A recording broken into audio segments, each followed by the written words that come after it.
Vamos a estudiar en esta clase el sentido de la razón de cambio. El problema inicial nos dice lo siguiente. Marta tiene un taller de costura. Mensualmente tiene un gasto fijo de $10 en energía eléctrica más $3 por cada hora trabajada. Literal A, vamos, completa la siguiente tabla tomando Y el total mensual a pagar y por la energía eléctrica al trabajar X horas al mes. B, si trabaja 8 horas, ¿cuánto pagará de energía eléctrica? Y si trabajan 100 horas, ¿cuánto pagaría? Literal C, expresa Y como una función lineal de X. Y D, determinar cómo cambian los valores de Y a medida que los valores de X cambien. Démosle pausa al video, hagamos la solución en nuestro cuaderno y después comparemos al reanudar el video la solución que vamos a plantear y hagamos las correcciones o agregaciones que creamos convenientes. Veamos entonces ahora la solución al problema. Veamos el literal A. En literal A nos piden completar la tabla. Entonces, para completar la tabla, las horas trabajadas y el total a pagar se tiene que... Entonces, cuando no se ha trabajado, se tiene que tapar un pago fijo de $10. Si aumentamos una hora de trabajo, entonces este gasto se aumenta en $3. Por lo tanto, 10 más 3, eso va a ser 13. Si aumentamos nuevamente una hora de trabajo, pasamos a 2 horas de trabajo, entonces el gasto también aumenta a 3 horas. Entonces 13 más 3 es 16.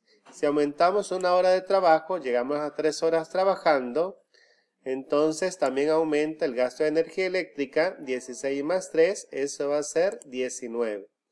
Si aumentamos una hora más de trabajo, sino que ahora trabajamos 4 horas, se trabajan 4 horas en la empresa, entonces el aumento también va a ser de 3 horas de dólares de pago en la energía eléctrica. En total se pagarían $22. Completamos entonces la tabla. Veamos en literal B. En literal B se nos pide si trabaja 8 horas, como cada hora de trabajar, como cada hora que trabaja genera un costo de $3, entonces nos preguntan si qué total a pagar después de 8 horas trabajadas.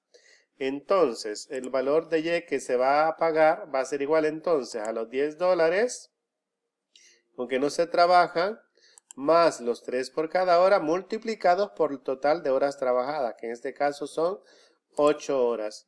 3 por 8 va a dar 24, por lo tanto vamos a sumar 10 más 24. El total de dólares a pagar sería $34 por las 8 horas trabajadas. También nos preguntan si va total a pagar después de 100 horas trabajadas. En ese caso entonces tenemos los 10 fijos que hay que pagar más los 3 por cada hora, y como en este caso son 100 horas, vamos a multiplicarlo por 100. 3 por 100 son 300 más 10, en total va a pagar $310. Veamos ahora el literal C. En el literal C nos piden que expresemos Y como una función lineal de X. En otras palabras, que escribamos la ecuación que va a representar la función lineal en este caso. En este caso, entonces, por X horas trabajadas, o sea, de manera general, vamos a tener las $10 fijos más los 3 por cada hora trabajada, y en este caso van a ser X horas trabajadas por 3X. Ya ordenándolo, de acuerdo a como el orden de la ecuación de una función lineal, entonces escribimos Y igual a 3X más 10. Ya expresamos entonces Y en función de X, en función lineal de X. Veamos el literal D. Para determinar cómo cambian los valores de Y respecto a X, es necesario ver cómo tomar dos valores. Puede ser cualquiera.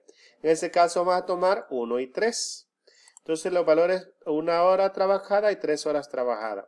¿Cómo va a variar el valor de X? Si se fijan, ha llegado a 3, entonces vamos a restar 3 menos 1. Entonces la variación de X sería entonces 3 menos 1, la variación es 2. Ahora el valor de Y llegó a 19 y estaba en 13, entonces vamos a restar 19 menos 13. ¿Cuánto ha cambiado el valor de y? 19 menos 13 es 6. Veamos entonces la variación de y respecto a x, la razón de cambio, cómo ha cambiado y respecto a x. Y el cambio es 6 y x es 2, entonces vamos a dividir 6 sobre 2 y 6 sobre 2 es 3. Eso significa que el cambio de y es 3 veces el cambio de x. Veamos ahora la conclusión. Al comparar la variación de la variable y respecto a la variable x en una función lineal, a esa razón se le llama razón de cambio, es decir, que razón de cambio es igual a la variación de y sobre la variación de x. Para el ejemplo desarrollado, la razón de cambio es 3. Esto puede verificar comparando los valores de y con los de x en dos tiempos cualesquiera de la tabla. Vamos a resolver en nuestro cuaderno de clases el ejercicio que nos presentan y al terminar pues vamos a traer los ejercicios en el cuaderno de ejercicios o libro de tareas.